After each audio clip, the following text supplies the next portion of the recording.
అందరికీ నమస్కారం. Welcome to our channel. Ambati Rambabu గారి హత్యకు కుట్ర జరిగిందా అంటే ఖచ్చితమైన ఆధారాలు దొరుకుతున్నాయండి. అవుననే సమాధానం వస్తుంది. ఇవి ఊరికే తీసిపారేయడానికి కూడా వీలు లేదండి. ఎందుకంటే ఇప్పుడు జనాల్ని రండిరా బాబు అని చెప్తే ఇప్పుడున్న కాలంలో ఎలా అంటే ఒక 10 మందిని ఒక చోటికి చేర్చాలంటే అది ఎంతో కష్టంతో కూడుకున్న పని. ఎందుకంటే ఎవరికి వాళ్ళు బిజీగా ఉంటారు. నేను ఎందుకు రావాలి, నాకేంటి అవసరం అంటారు. డబ్బులిచ్చో, మద్యం ఆశ చూపో, లేకపోతే బిర్యానీ ప్యాకెట్లు ఇస్తామో, మీరు రండి కర్రలు పట్టుకోండి కొట్టండి అని చెప్పేసి ప్రీ ప్లాన్డ్గా ఒక కనీసం అంటే ఒక రోజు ముందైనా కానీ ప్లాన్ చేసుకోకపోతే ఇటువంటి అల్లర్లు, ఈ పెట్రోల్ బాంబులు, ఈ సజీవ దహనాలు జరిగే అవకాశం లేదండి. ఒకసారి సాక్షి వాళ్ళు ఒక రిపోర్ట్ చేశారు, ఒకసారి వినండి. తర్వాత నేను ఆధారాలతో సహా నేను చూపిస్తాను. అంబటి రాంబాబు గల్లా మాధవికి దొరికి ఉంటే ఆయన అంత్యక్రియలు జరిగిపోయావని స్వాతిరెడ్డి అలియాస్ స్వాతి చౌదరి ట్వీట్ చేశారు. అంబటిని హత్య చేసేందుకే టీడీపీ కుట్ర పన్నిందని స్వాతి చౌదరి ట్వీట్ ద్వారా స్పష్టమవుతోంది. హత్య చేసేందుకే ప్లాన్ వేసుకున్నారన్న విషయం స్వాతి చౌదరి ట్వీట్ ద్వారా వెలుగులోకి వచ్చింది. అంటే అంబటిపై దాడికి ముందు నుంచే ప్లాన్ చేశారనే విషయం ఆమె ట్వీట్ ద్వారా అర్థమవుతోందని అంటున్నారు వైఎస్ఆర్సీపీ నేతలు. ఇది స్వాతిరెడ్డి అలియాస్ స్వాతి చౌదరి అనే ఆవిడ ట్విట్టర్ అకౌంట్ అండి. అంటే ఇప్పుడు ఎక్స్ అంటారు. ఇంకా ఆ పోస్ట్ను డిలీట్ చేసుకోకుండా అలాగే పెట్టారు. ఇది ఆవిడ రాసిన మ్యాటర్. నిన్నటి అంబటి రాంబాబు ఎపిసోడ్లో గుంటూరు వెస్ట్ ఎమ్మెల్యే గల్లా మాధవి, ఆమె భర్త రామచంద్రరావు కీలకం. పోయించారు వైసీపీ వాళ్ళకు పోయించారంట. సో తొడలు కట్టుకుంటూ జబ్బలు దడుచుకుంటూ తెలుగుదేశం వాళ్ళు రాసుకుంటున్న రాతలు ఇవ్వండి. పోయించారు వైసీపీ వాళ్ళకి. గల్లా రామచంద్రరావు ఫోటో సేవ్ చేసుకుంటున్నారు వైసీపీ వాళ్ళు ఏదో చేస్తామని. మీరు అనుకున్నట్లుగా ఆయన వ్యక్తి కాదురా, కనపడని శక్తి. గుంటూరులో రాజకీయాల్లో ఇప్పుడే అడుగుపెట్టాడు. ఆయన దగ్గరకు వెళ్ళాలంటే చాలా సైన్యాన్ని దాటుకొని వెళ్ళాలి. నిన్న గల్లా రామచంద్రరావుకి అంబటి దొరికి ఉంటే ఈ పాటికి అంత్యక్రియలు పూర్తయ్యేవి. Point to be noted. నిన్న గల్లా రామచంద్రరావుకి అంబటి దొరికి ఉంటే ఈ పాటికి అంత్యక్రియలు పూర్తయ్యేవి. గల్లా రామచంద్రరావు ఫోటో సేవ్ చేసుకోవడం కాదు, నేనే ఫ్రేమ్ కట్టి పంపిస్తా, ఎవరికి కావాలో చెప్పండి విత్ అడ్రస్తో. అక్కడ దాడి జరుగుతున్నప్పుడు గల్లా రామచంద్రరావు ఉన్నాడన్న ఫోటో చక్కర్లు కొడుతుందండి. అంటే ఏది, అంబటి గారి ఆఫీస్లో కూడా కర్రలు పట్టుకుని కొట్టే ఆ మనుషుల్లో గల్లా రామచంద్రరావు కూడా ఉన్నాడు. అందుకు ప్రతిగా స్వాతిరెడ్డి అలియాస్ స్వాతి చౌదరి, ఆమె రెడ్డి కాదండి చౌదరి, ఆవిడ పెట్టిన పోస్ట్ ఏంటంటే, నిన్న గల్లా రామచంద్రరావుకి అంబటి దొరికి ఉంటే ఈ పాటికి అంత్యక్రియలు పూర్తయ్యేవి. సో చంపేసేవాడు గల్లా రామచంద్రరావు, చంపేసేవాడు రాంబాబుని అని చెప్పేసి ఆవిడ రాశారు. గల్లా రామచంద్రరావు ఫోటో సేవ్ చేసుకోవడం కాదు, నేనే ఫ్రేమ్ కట్టి పంపిస్తా, ఎవరికి కావాలో చెప్పండి విత్ అడ్రస్. ఇతను గల్లా రామచంద్రరావు అంట. ఆవిడ పెట్టిన ఫోటో.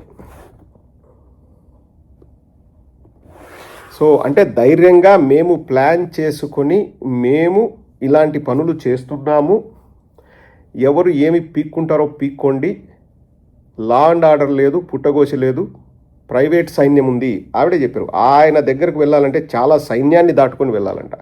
సో ప్రైవేట్ సైన్యము, ఒక నియంతృత్వ పోకడలు ఉన్నాయి ఆంధ్ర రాష్ట్రంలోని చెప్పకనే చెప్తున్నారు. ప్రైవేటు సైన్యాన్ని దాటుకొని అంటే నిన్న చూపించారండి, లైవ్లో చూపించారు. కర్రలు, కత్తులు, రాడ్లు, గండ్రగొడ్డళ్ళు పట్టుకొని నిల్చున్నది మనం చూస్తూనే ఉన్నాం. సో అద్దాలు పగలగొట్టారు, కారు అద్దాలు పగలగొట్టారు, పెట్రోల్ బాంబులు వేశారు. అంబటి కుటుంబ సభ్యులను సజీవ దహనం చేయడానికి, అలాగే జోగి రమేష్ గారి కుటుంబ సభ్యుల్ని సజీవ దహనం చేయడానికి వాళ్ళు ప్లాన్ వేశాం. ఇంతకుముందు మనం చూసామండి, ఎన్నో గొడవలు చూసాం, ఎన్నో కొట్లాటలు చూసాం. కానీ ఏ రోజు కూడా ఇంట్లో వాళ్ళ జోలికి వెళ్ళింది లేదండి ఏ పార్టీ వాళ్ళైనా. ఇంతకుముందు తెలుగుదేశం వాళ్ళైనా, లేకపోతే అంతకుముందున్న కాంగ్రెస్ అయినా, బీజేపీ అయినా, జనసేన అయినా, వైఎస్ఆర్ కాంగ్రెస్ పార్టీ అయినా, ఇళ్లపైకి, మరి ముఖ్యంగా మహిళలు పిల్లలు ఉంటారని ఇళ్లపైకి వెళ్ళేవాళ్ళు కాదు. ఇలా పెట్రోల్ బాంబులు ఇవన్నీ వేసి సజీవ దహనం చేయాలని చూసేవాళ్ళు కాదు. ఇది కొత్త సంస్కృతి అండి. అంటే ఎర్రబుక్ రాజ్యాంగంలో కొత్త చాప్టర్ ఓపెన్ చేశారు నారా లోకేష్ గారు. దాని పేరు సజీవ దహనాలు. తీసిపారేయడానికి లేదండి. మంటలు ఎక్కువయ్యి డోర్లు లాక్ చేసుకుని ఉంటారు. ఎవరైనా కొట్టడానికి వస్తారంటే ఇంట్లో వాళ్ళు డోర్ లాక్ చేసుకుని ఉంటారు. వాళ్ళు ఊపిరాడక హాహాకారాలు చేస్తూ ఆ మంటలు ఒంటికి అంటుకుంటే ఎంత దారుణంగా ఉంటాయి చూడండి.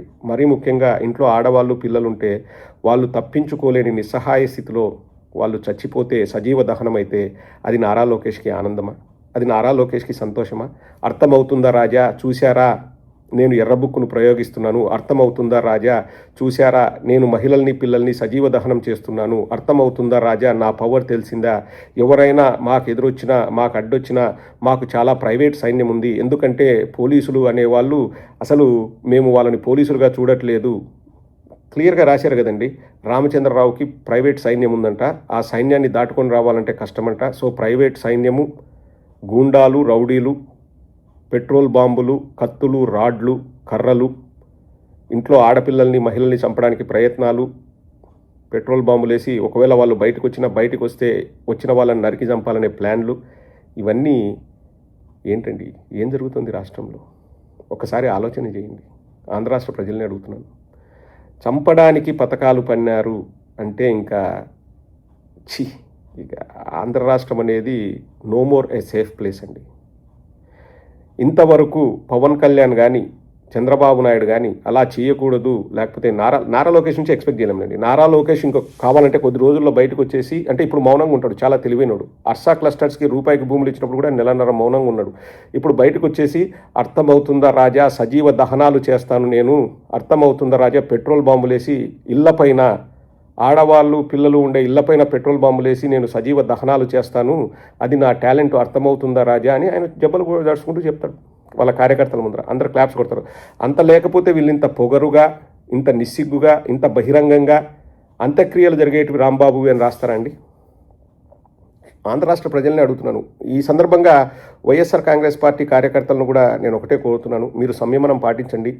వాళ్ళు రెచ్చగొట్టే ధోరణిలోనే ఉన్నారు. మనం ఏదైనా చిన్న తప్పు చేసినా వాళ్ళ మీడియా వాళ్ళ గొంతు పెద్దదని చెప్పేసి వాళ్ళు విపరీతంగా మనల్ని టార్గెట్ చేసి దాన్నే పట్టుకొని వాళ్ళు ఎంతో చేయాలని చూస్తారు. సంయమనం పాటించండి. అన్నిటికీ పార్టీ పెద్దలు జగన్మోహన్ రెడ్డి గారు ఉన్నారు, వారు చూసుకుంటారు. ఇక్కడ ఎన్ని రోజులు ఇట్లా చేస్తారో చేయనివ్వండి, ఎందుకంటే వాళ్ళకి అధికారం ఉంది. వాళ్ళు ఎర్రబుక్కు రాజ్యాంగాన్ని అమలు చేస్తున్నారు. కొత్త చాప్టర్ ఓపెన్ చేశాడు, దాని పేరు సజీవ దహనాలు. మనుషుల్ని బతికుండగానే ఎప్పుడు అవి మనం ఈ మధ్యకాలంలో చూడలేదండి. రాజకీయాలు పుట్టినప్పటి నుంచి రాజకీయాల్లో సజీవ దహనాలు చేయడం మనం ఎప్పుడు చూడలేదు, కానీ వీళ్ళు చేయాలని చూస్తున్నారు. కొత్త చాప్టర్ పేరు సజీవ దహనం.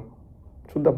కానీ వైఎస్ఆర్ కాంగ్రెస్ పార్టీ వాళ్ళని సంయమనం పాటించండి. అన్నా మనం చేతగాని వాళ్ళమా, మనకు ఇది కాదా అంటే తప్పేం లేదు. మనం ప్రజాస్వామ్య పద్ధతిలో పోదాం. వాళ్ళు నియంతృత్వ పోకడలకు పోతున్నారు. వాళ్ళలాగా మనం దిగజారి బిహేవ్ చేయలేము. రాష్ట్ర ప్రజలు అన్నీ గమనిస్తున్నారు. సంయమనం పాటించండి. మనకింకా మన వ్యవస్థలపైన, మన కోర్టులపైన, మన న్యాయ వ్యవస్థలపైన అపారమైన నమ్మకం, గౌరవం ఉంది. న్యాయం జరుగుతుందని ఆశిద్దాం. Will wait and see.